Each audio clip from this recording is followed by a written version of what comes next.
For the first time in franchise history, that's right, franchise history, your Philadelphia Eagles are 8-0 after a Thursday night win over the Houston Texans, 29-17. We'll recap that game right here on the Locked On Eagles postgame show.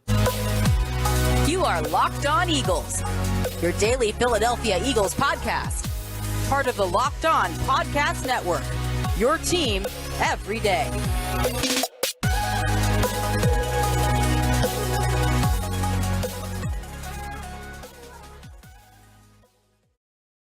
We thank you so much for making Locked On Eagles your first listen each and every day. Welcome in, Eagles fans, to a Thursday night, Friday morning edition of the podcast. The Philadelphia Eagles are undefeated, 8-0 after a 29-17 win over the Houston Texans. Guys, today's episode is brought to you by BetOnline. BetOnline has you covered this season with more props, odds, and lines than ever before because BetOnline is where the game starts. Gino, I know this game was sloppy for a little bit and you played down to your opponent at times, the 1-5-1 Houston Texans, but overall this team showed they were the superior team for 4 quarters, and just to see 8-0 on the record at the end of the game still feels surreal to me. The best start in franchise history.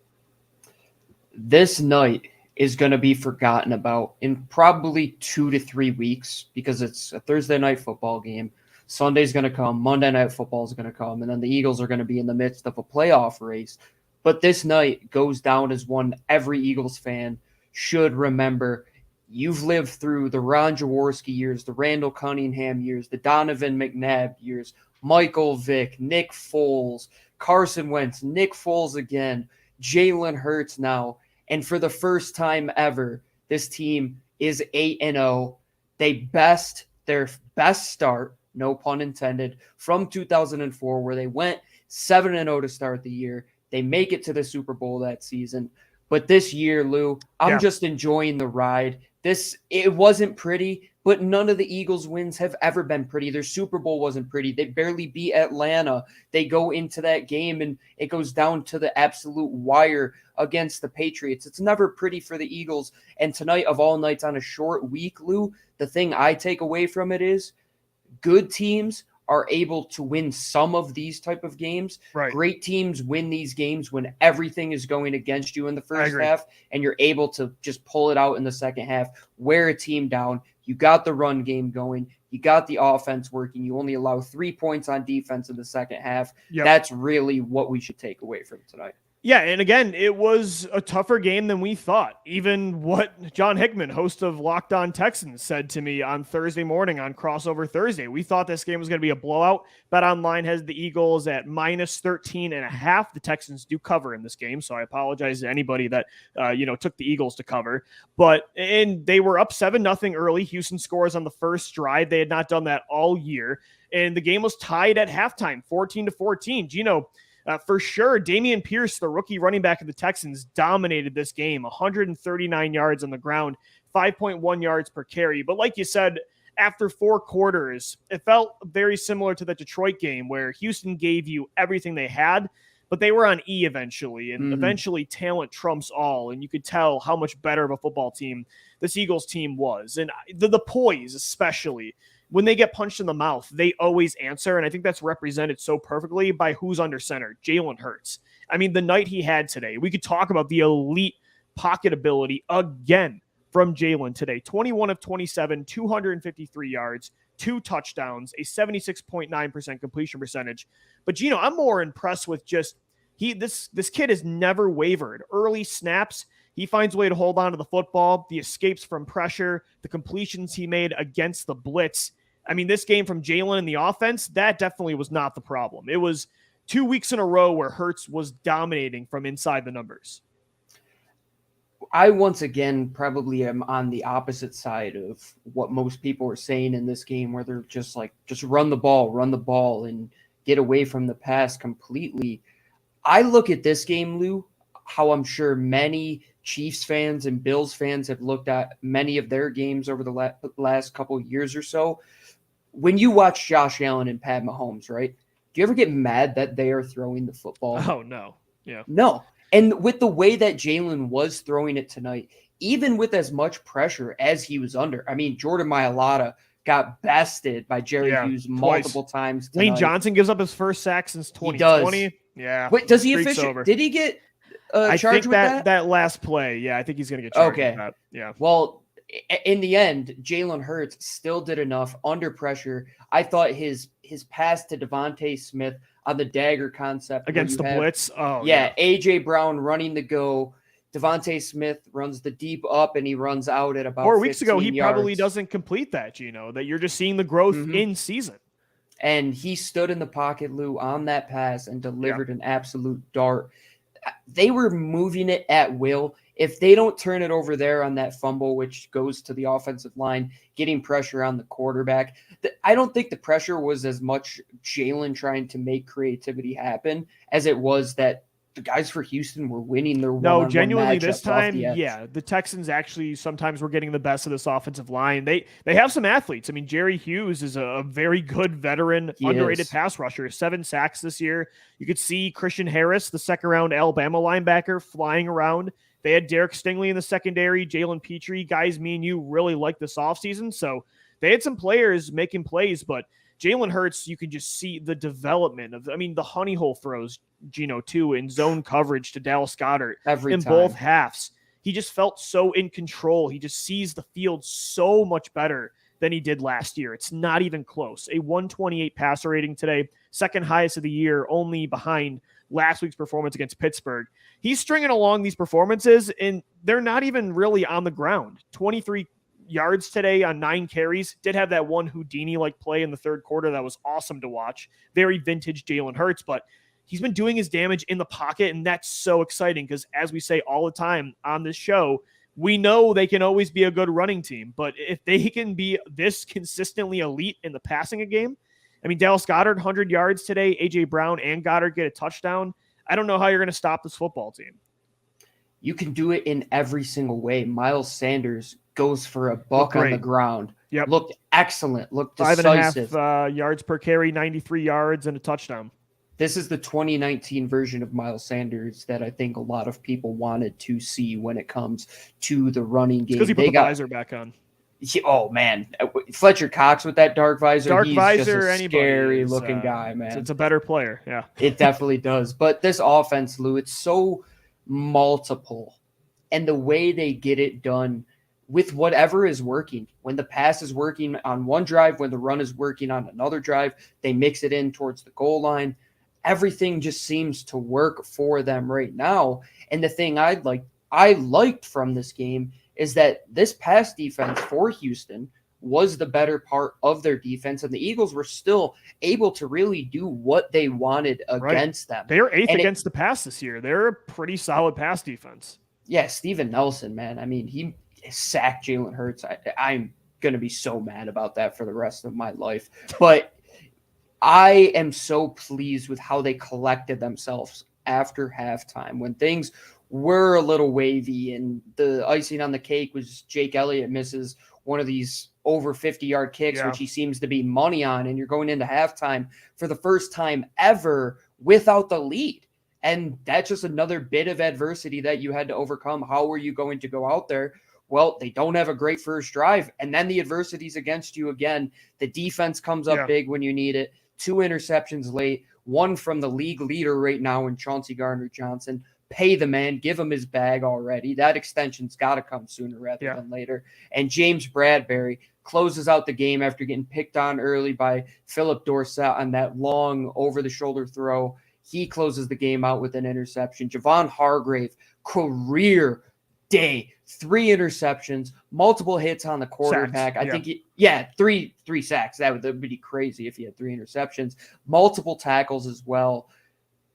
I don't know what else. Right? They don't. That's the what thing. What else can you say? There are hiccups, and you saw some hiccups today. The run defense is definitely a problem, and we're going to get into that. It's an issue. It's just like that first offensive drive is the perfect example.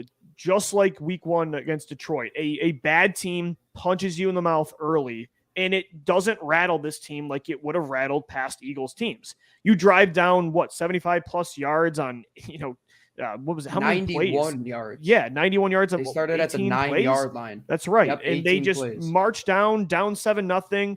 Easy money. Miles Sanders touchdown. It's Jalen Hurts, but it's not just Jalen. It's the veterans. It's the young players on both sides. They're just so well coached and just so collectively mature and poised. And I think you noticed that today. And it's easier too when you have the confidence knowing you're a much better football team. But I don't think the problem today was they were overlooking Houston, and they got the win. And again, that's with the outlook of the NFC right now, with 6-1 Minnesota on your tail. The Giants and Cowboys both have 6 wins. You had to keep stacking victories, and this is a big one. It was a short week.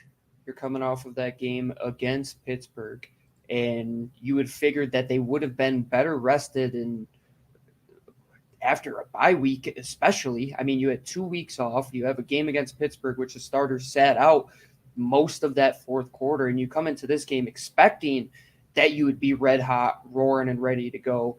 It seemed that there was a switch in the second half, and you could see the Eagles' defense started to fly around a lot more. They were pursuing to the ball. They were getting off blocks. They were getting to the football in the air. Same thing with the offense. They just put it in their playmakers' hands and let them do wonders. Dallas Goedert, you give that ball to him anywhere on the field, and magic is going to happen. Devontae Smith's had his monster games. A.J. Brown's had his. Yep. Goddard's been the most consistent, maybe, with week in and week out. You know what you're getting numbers-wise, ahead of course, Brown first, but then Goddard. But today was the big Goddard game. 100 yards, 8 catches, and a touchdown on the day. Overall, a complete team win.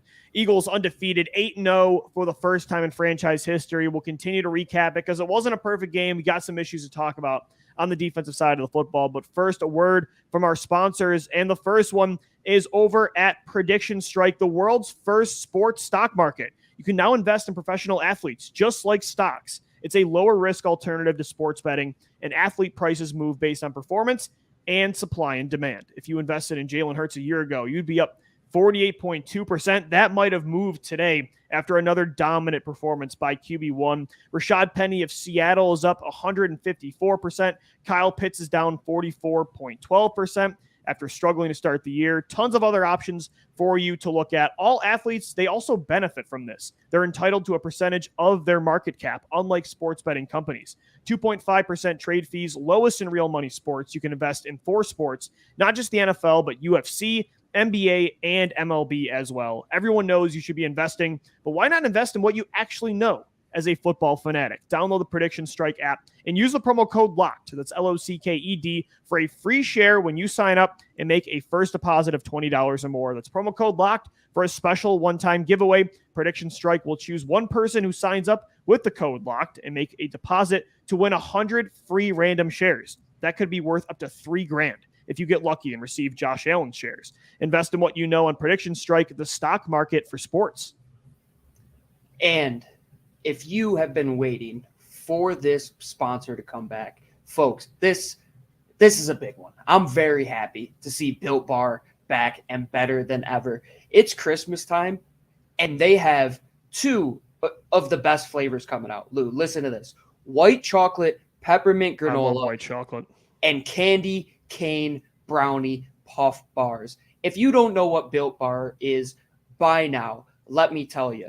It is 100% real chocolate, and it is the best tasting protein bar on the market with 17 grams of protein, shockingly low sugar and calories, with only 130 calories. If you enjoy candy like myself and you want to sink your tooth into something sweet but not feel any of the guilt, make sure you check out Built Bar today. They have all of their original flavors. They also have cookie dough topper, coconut brownie bar, coconut brownie topper as well. They're coming out with new flavors all the time. They have seasonal, they have their traditional, but they always have one thing that is constant, and that's the 15% off that you can get over at Built.com today. Use the promo code LOCKED15. That's LOCKED15, LOCKEDON 15, Locked On 15 at Built.com to get 15% off your order of Built Bar.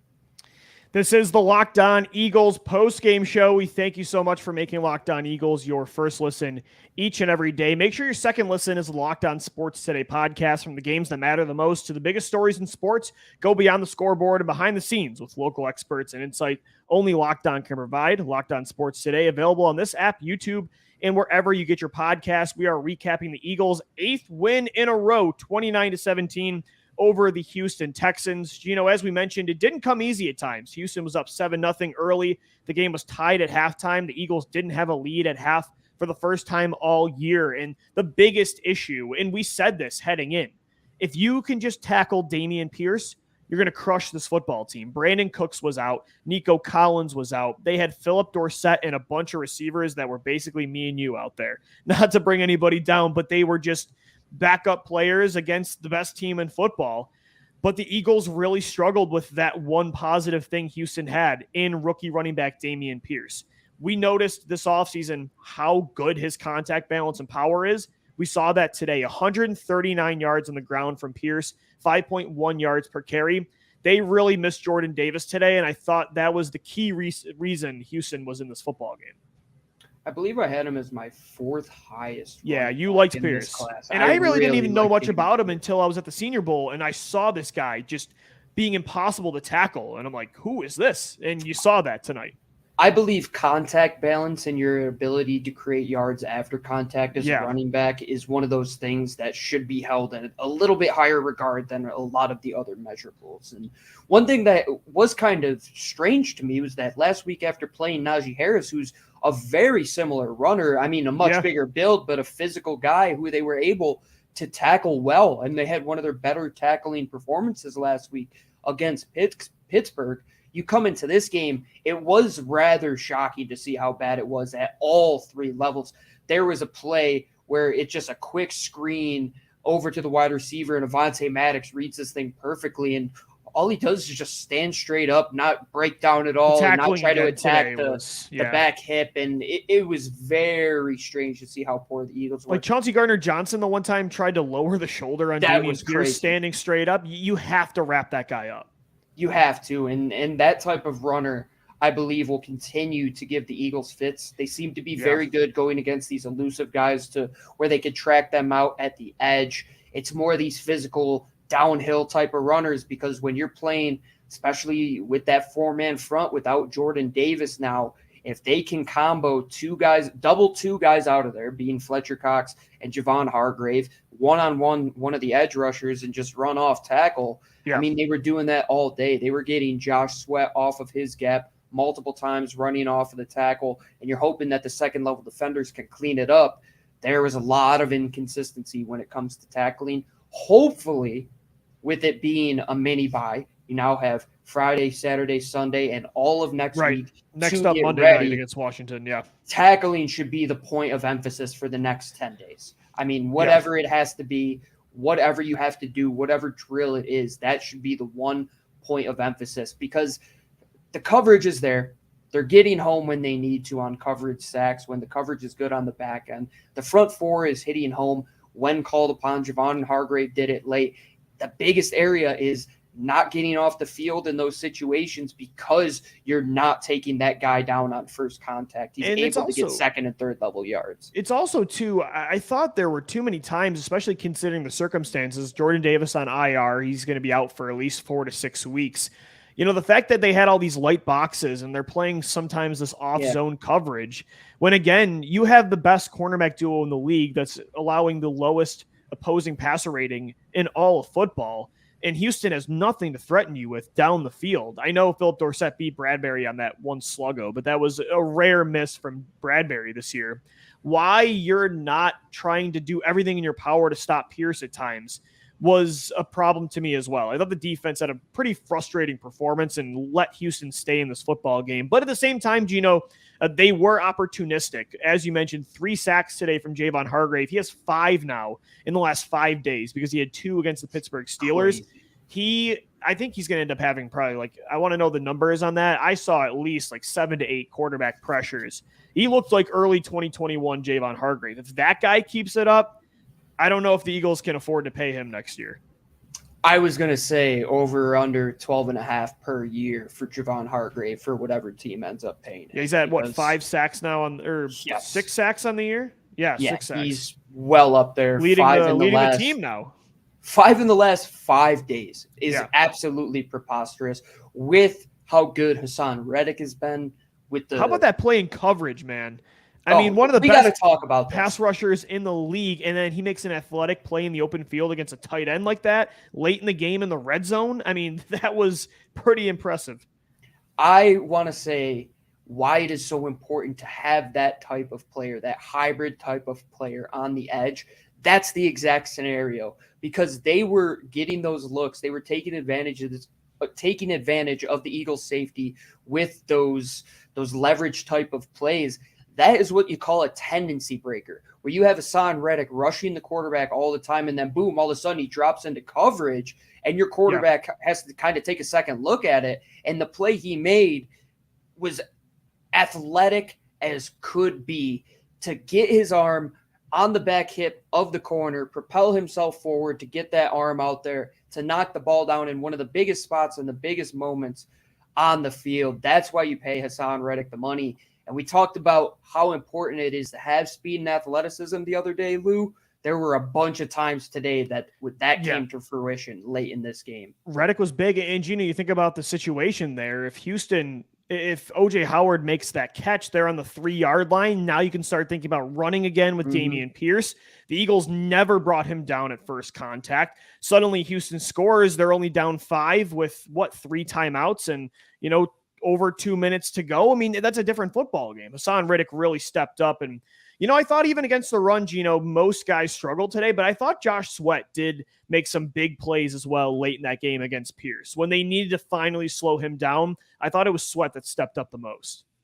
When they weren't able to get to Josh Sweat's outside shoulder and reach or down block him back across the play, he did an excellent job because he's able to get both hands out there and create that leverage between him and the defender while keeping his eyes in the backfield to read which way the play is going. And he's so explosive that when he gets his first step off of that block when his eyes are clear, it's nearly impossible for him to not take somebody down because the guy's 6'4", over 250 pounds. He has an incredible wingspan. And that was arguably the thing that got him more playing time early in his career in Philadelphia was those glimpses of him in the run game where they said, okay, the pass rush is there, but if we could develop this guy into being a full-time run defender, we truly have something in here. Right. Maybe the sack numbers haven't shown up this year, but you're right, Lou. The pressures are. I mean, he's atop the league in consistent pressures. So he's getting there, and he's able to set the edge for you in a multitude of different ways,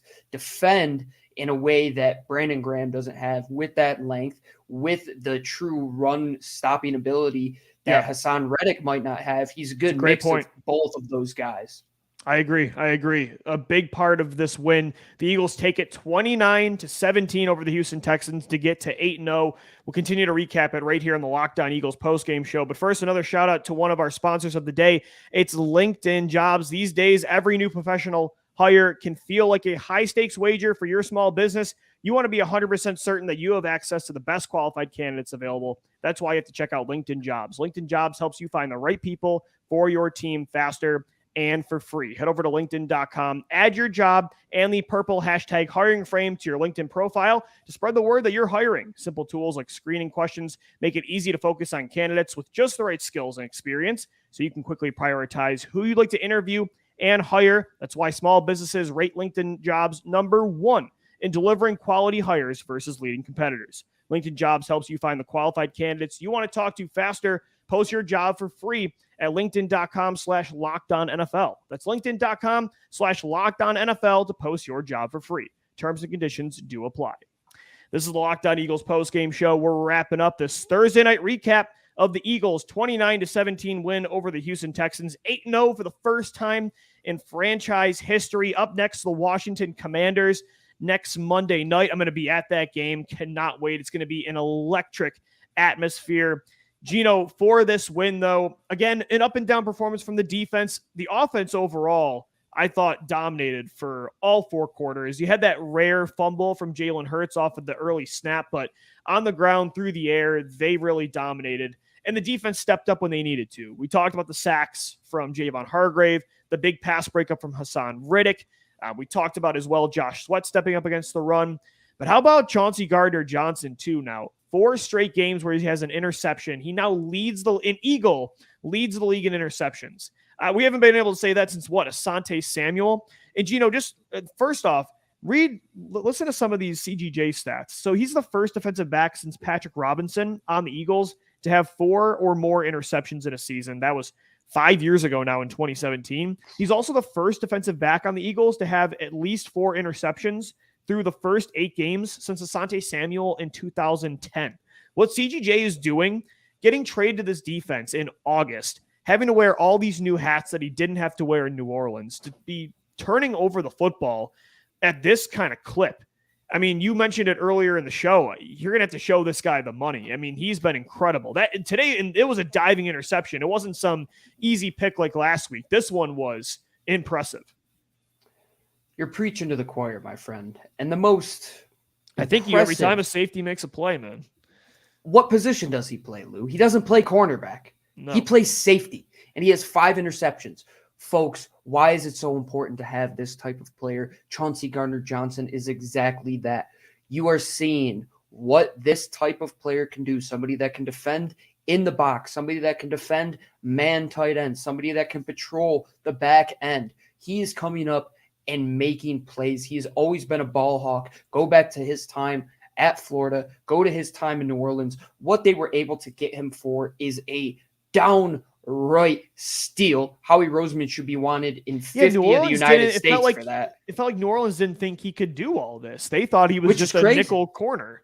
He was a safety coming out of college. That's what he played at Florida. That's what you and I preached and said that we wanted on the NFL draft show all those years ago. We were okay taking him in the first round. And we wanted him in the first. And Yeah. you got him for basically nothing.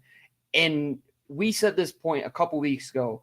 It took him a few weeks to figure out exactly what it is to play in this defense. And now you're seeing how smart he is, because his instinct to react to these plays and be in the right area to even have a chance at 5 interceptions, Lou, that just comes down to how good of a football player he is. He's in the right positions.